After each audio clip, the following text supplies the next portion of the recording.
You'll hear people say, get him higher, get the neck up. How do you do that? You don't do it by pulling on the reins.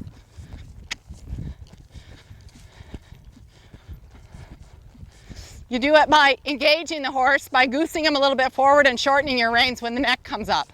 Watch again. I'm going to do it at sea.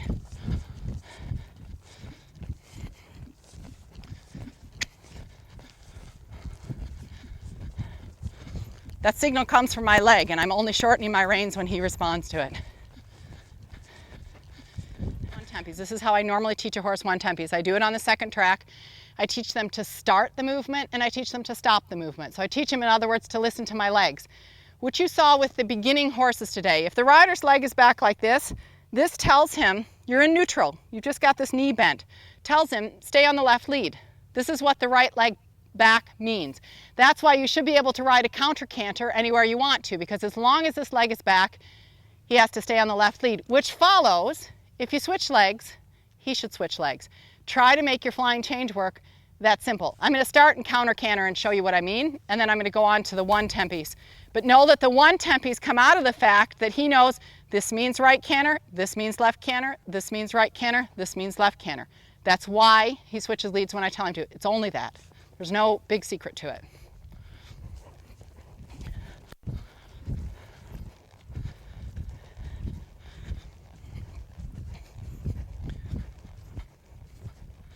So I change rein. Now my left leg is back. I am riding in what I call neutral. I am doing nothing. I'm going to steer him a little with my weight. I'm not steering him with my hands. My left leg is saying, stay on the lead. He's starting to negotiate with me. And I'm saying, no, don't negotiate. Just do the counter canter circle, thank you. Good boy. If I want to go from this to a Grand Prix pirouette, how do I do that? Well, first of all, I teach the horse to canter smaller. Now, this is a concept you don't hear a lot about. You'll see a lot of people out there trying to collect the canter and get the horse to sit down, take the weight on the hindquarters. And they make it very difficult for the horse to learn the pirouette. When in fact, what you really want to do is teach your horse to canter small. If you teach your horse to canter small, it's really easy for him to stay in balance to learn the turn of the pirouette. Later, you can worry about sitting. And what I do most of the time is lift the front end to make it look like the horse is sitting. Watch this now. I'll show you how to make the canter small. So this is a big canter. Without drama, without force, I just tell him, canter little, canter small. Oh, no problem. We started again, you see? No mistake. He just starts again. Canter small. Now I tell him, canter forward.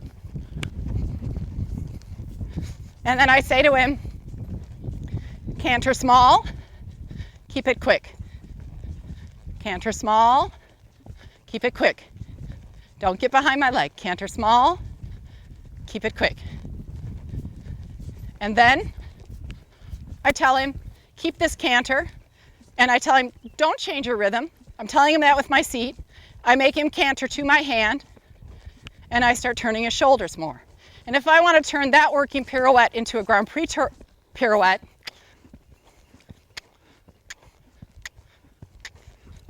oh, not like that. I have to correct him now. Sorry, Doo-Doo. All I do is turn the shoulders more. So I start with a working pirouette. I keep him in front of my seat. I don't usually do this while talking, so it's, come. That's my boy.